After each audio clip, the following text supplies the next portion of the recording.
From the very first moment the new generation of Formula One cars took to the track, there has been one big talking point. Lewis, we all know that this is a bit of a box to drive at the moment, and sorry for the back also, we will sort ourselves out. In 2026, Formula One will undergo a complete reset. New engines, new regulations, and the chance to wipe the slate clean. While some teams prepare cautiously, Alpine is doing the exact opposite, trying to rise from the ashes like a phoenix. ¿No quiere volver algún día? No, ¿para hacer qué? No lo sé. No, si quisiera volver, podría hacerlo mañana mismo, pero no quiero. Porque yo era uno de los mejores. Históricamente, cuando hablas de la Fórmula 1, la primera persona que lo hizo de forma diferente fui yo. The wild return of Flavio Briatore to the paddock lit a fire in Enstone. The same man who built championships with Benetton and Renault. The same man who moulded Michael Schumacher and turned Fernando Alonso into a legend.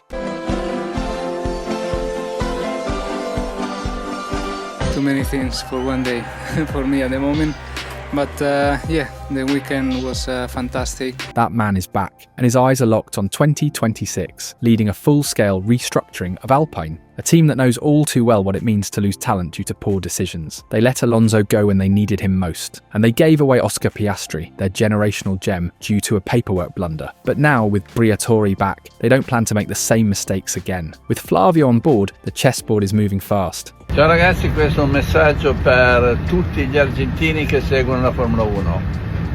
Franco Colapinto ha firmato per l'Alpine. The signing of Franco Colapinto has sparked a firestorm in Argentina, a bold, fresh, ambitious move. And now, the rumours are growing, because Alpine may be about to shake the entire continent. If the operation goes through, Mexico might have a new reason to dream. Yes, Checo Perez could be next. A signing that wouldn't just close a circle, it would blow it wide open. If it happens as expected, Alpine would be heading into 2026 with a driver pairing no one saw coming, and no one would want to face. In 2020, Renault announced a full rebrand of its F1 presence. Starting with the 2021 season, the team would compete as the Alpine F1 team. This wasn't just a name change, it was a promise of revival. To kick off this new era, they already had Frenchman Esteban Ocon on board and added the big-name return of Fernando Alonso, who had won back-to-back titles with them in 2005 and 2006. But the partnership between Alonso and Ocon was far from smooth. Ocon, eager to prove himself, got caught in a fierce internal rivalry with Alonso, creating tension inside the garage.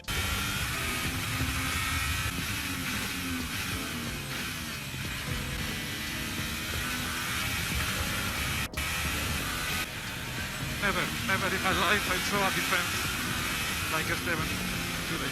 Never. Go better way, go long ways. Let's stay focused.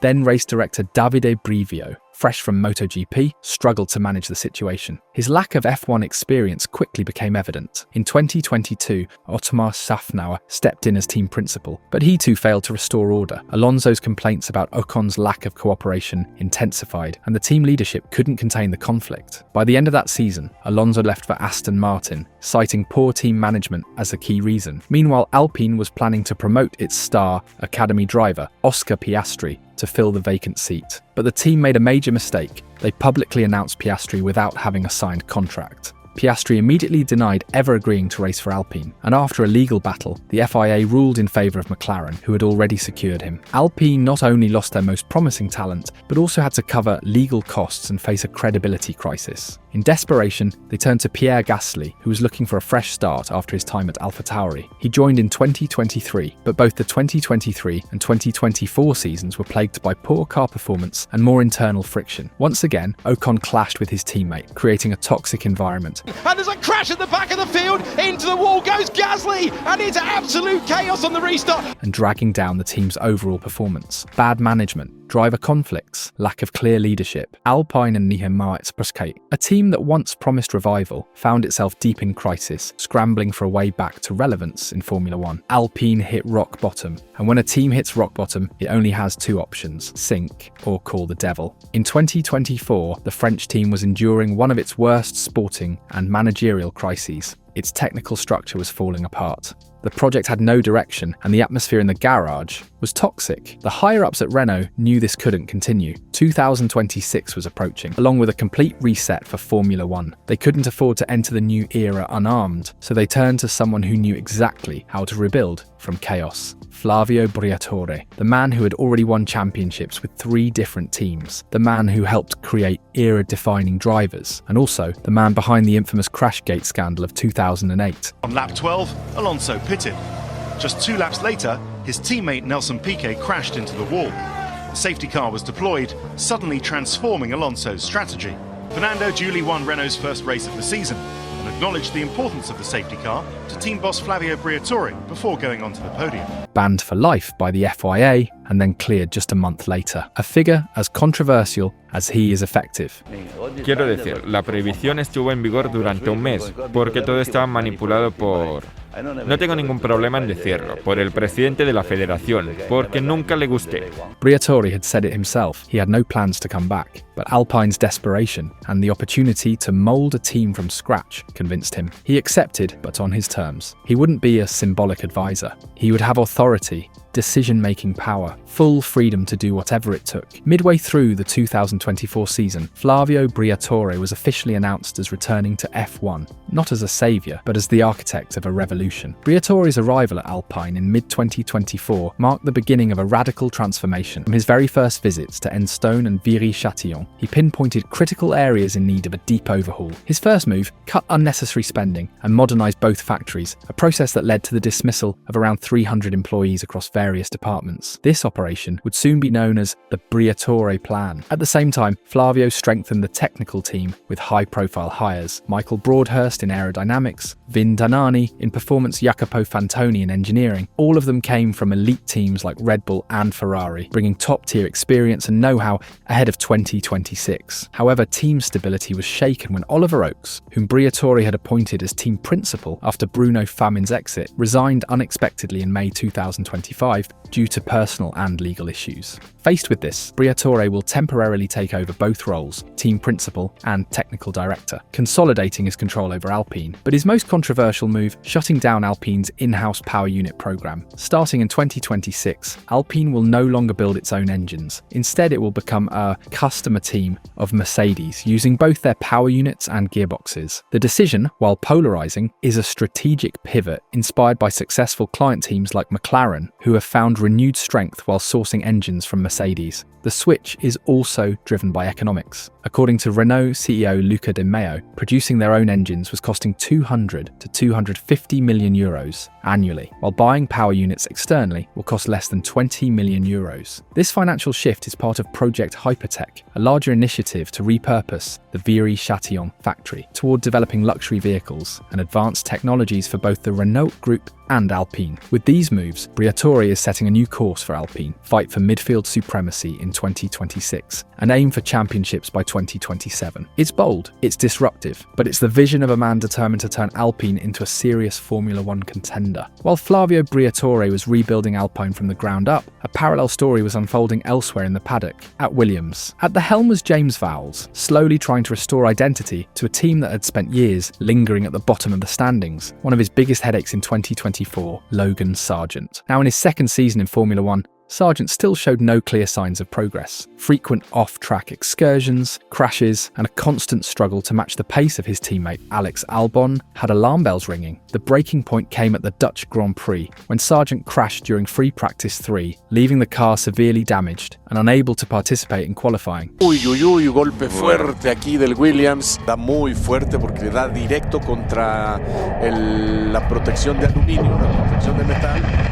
Wow, qué impacto brutal de Logan Sargent. For Vowles, that was the final straw. In the days that followed, the team made a bold but calculated decision: bench Sargent and promote Franco Colapinto, a 21-year-old Argentine driver from Williams' driver development program. Colapinto brought more than just technical skill. He brought with him a massive wave of Latin American support, a fan base dreaming of seeing an Argentine back in Formula One after decades of absence. His official debut came at Monza, the roar of the engine, the nerves of a first lap in F1, and a maturity that shocked everyone. He didn't score points, but he showed solid race pace, made few mistakes, and gave a clear message. He was ready for more. In the following races, especially in Azerbaijan and the United States, Colapinto refined his craft, pushing the FW46 closer to its limits with each lap. In just 9 Grand Prix, he scored 5 points, with his best finish being 8th in Austin. For comparison, Sargent had managed just 1 point across his entire F1 career with Williams. Colapinto's consistency, adaptability, and professional mindset began to turn heads in the paddock.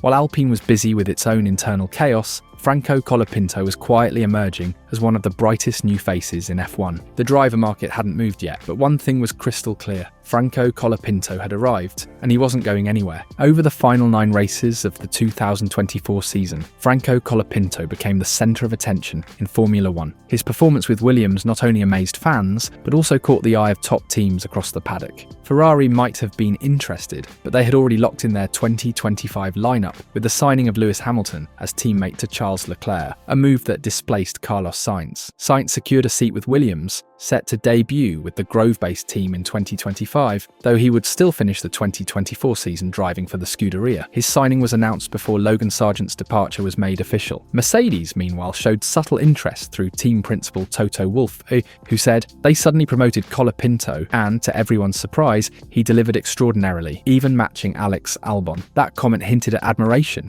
but Mercedes already had its plans in place. Promote their academy star Andrea Kimi Antonelli to race alongside George Russell. Even Red Bull showed interest. Both Christian Horner and Helmut Marko publicly praised Colapinto's performances. He's doing a great job. I hope he gets a proper seat in Formula 1, but within Red Bull, with our junior program, we feel we've got enough depth. Horner. I believe he has a long-term contract with Williams. He's definitely one for the future. What he showed in Baku and Singapore was very, very impressive. Marko. But Red Bull's plans were already in motion. Marko was looking to replace Sergio Checo Perez with Academy graduate Liam Lawson, who had impressed during his 6-race stint with Visa Cash Apps and Racing Bulls, subbing in for Ricciardo. What do you think about Franco Colapinto? I think so. It's quite good. A lot of pressure. They take it easy, but it's very good. You would like it to have in the team or not in the future? Everybody like him at the team, not only me. Meanwhile, Alpine, now under the direction of Flavio Briatore, also expressed interest in the Argentine rising star. Briatore stated, "Franco is a promising talent, a driver in high demand among many teams on the grid. I'm excited to see how he grows and develops within our structure." But 2 major obstacles stood in Alpine's way. Colapinto had officially debuted with Williams and had signed a contract binding him to the team, meaning he was no longer a free agent and could not be transferred easily. His growing reputation and strong performances boosted his market value, with some outlets estimating the buyout clause between $20 to $35 million US just to break his contract with Williams. On top of that, any team would also need to cover his salary and negotiate sponsorship deals, making it a difficult move financially for Alpine, especially mid-restructuring. Despite these barriers, James Vowles, team principal of Williams, reaffirmed his commitment to Colapinto's future. He declared it part of his personal mission to secure a competitive seat for the Argentine in 2025. So, Franco Colapinto closed out 2024 as one of Formula One's most promising talents, with a bright future ahead and the respect and support of key figures across the sport. As the 2024 season neared its end, race after race, the fans of Franco Colapinto wanted more. They wanted to see the young driver from Pilar fully secured as a starter for 2025. But the reality of the F1 driver market was ruthless. Williams had already confirmed Carlos Sainz for the 2025 season, joining from Ferrari to partner Alex Albon. That move left no room for Colapinto at Grove, despite his impressive performances, and options at other teams were vanishing quickly. Visa Cash App Racing Bulls announced the signing of Isaac Hadjar, a promising French talent from Red Bull's development program. Haas signed Oliver Behrman, who had impressed in substitute appearances with Ferrari and Haas. Stake Sauber chose Gabriel Bortoleto, the reigning F2 champion, to pair with Nico Hülkenberg for 2025. Alpine, after initially showing interest in Colapinto, ultimately named Jack Doohan as their full-time driver for the upcoming season. That decision closed the last available door for the Argentine. Williams then issued an official statement. Colapinto would remain with the team as a reserve driver for 2025. The news was met with disappointment from fans, who had hoped to see Franco continue his meteoric rise. Still, the reserve role kept a flicker of hope alive for a future return to racing action. Flavio Briatore, with his deep experience in F1 and sharp business instincts, once again proved the saying, "The devil knows more from being old than from being the devil." The announcement of Jack Doohan as Alpine's 2025 full-time driver, made in August 2024, had seemingly shut the door for Colapinto at Williams. He was left with no clear path to a race seat. But Briatore never took his eyes off the Argentine talent. Seizing the moment, Alpine announced in January 2025 that Colapinto would join as the team's reserve driver. At first glance, it seemed like a limited opportunity, but behind the scenes, Briatore had laid the groundwork for something bigger. Doohan's contract included performance clauses, with an evaluation scheduled after the first 6 races of the season. Briatore, ever pragmatic, said, "If a driver isn't progressing, if he's not bringing me results, I replace him. There's no room for emotions in Formula 1. Unfortunately for Doohan, he failed to score a single point in the first 6 rounds of 2025, and his performances drew widespread criticism. Nada que hacer, fue un pasajero desde que entró a la curva. Muy extraño, no sé si llegó a pisar fuera.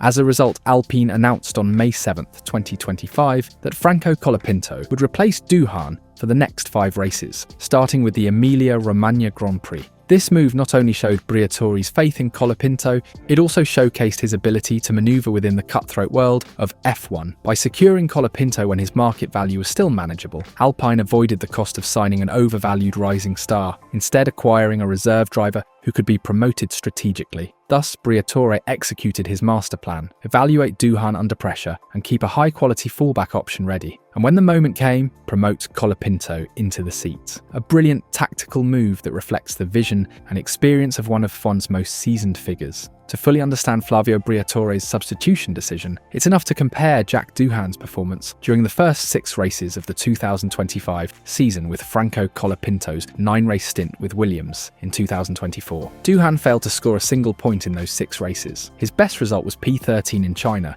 and he registered 2 DNFs in Australia and Miami. He also received multiple penalties: a 10-second penalty for a collision with Gabriel Bortoleto, another 10-second penalty for forcing Isaac Hajar off track, and yet another penalty in Bahrain for repeatedly exceeding track limits. In qualifying, he averaged over 0.3 of a second slower than his teammate Pierre Gasly. By contrast, Franco Colapinto scored 5 points, driving a much weaker car than the Alpine. His standout performance came in Azerbaijan, where he finished 8th. He outqualified Alex Albon on several occasions and showed maturity under pressure. He received only 1 major penalty. At the Mexican Grand Prix, he was handed a 10-second penalty for contact with the aggressive Liam Lawson. The move sparked debate on Aristokostiao in Mullen, and even Lawson later admitted fault after the race. In short, while Doohan crumbled under pressure, showing inconsistency and errors, Colapinto delivered solid performances, racecraft and composure. That contrast was the trigger for Briatore to activate his plan, replacing the Australian driver immediately after the first performance checkpoint. As Colapinto's story was finding momentum, Alpine continued moving chess pieces behind the scenes,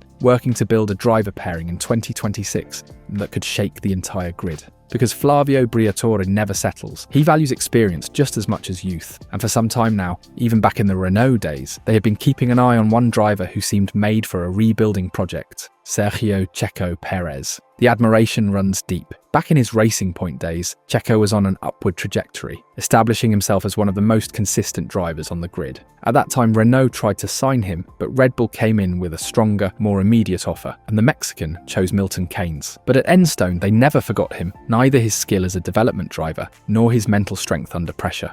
Now, with Cadillac also targeting Checo as the anchor for their debut project, Alpine may have reactivated its lines of communication with the Mexican camp. In fact, rumours in the paddock suggest that negotiations could already be underway, with Briatore aiming to match, or even outbid, General Motors' offer. Because in 2026, everything resets. And if Alpine wants to be a real contender, it will need more than a strong technical foundation. It needs names that command respect. And Checo Perez, despite not having a confirmed seat for next season, represents exactly that, and more. His signing, fond still cloaked in secrecy, could be the final move that completes Briatore's vision for Alpine's rise. As soon as this information becomes public, many will surely ask, what about Gasly? Isn't he competitive? It's true that Pierre Gasly has grown significantly as a driver after his unfortunate Red Bull stint, and long wait at AlphaTauri for a promotion that never came. But when compared to Sergio Checo Perez, the differences become clear. In terms of driving style and adaptability, Checo is known for his ability to manage tyres and quickly adapt to changing race conditions. He's also a proven development driver, a rare trait on today's grid, shared only by names like Nico Hülkenberg, Lewis Hamilton, and Fernando Alonso. This ability has been essential in helping teams develop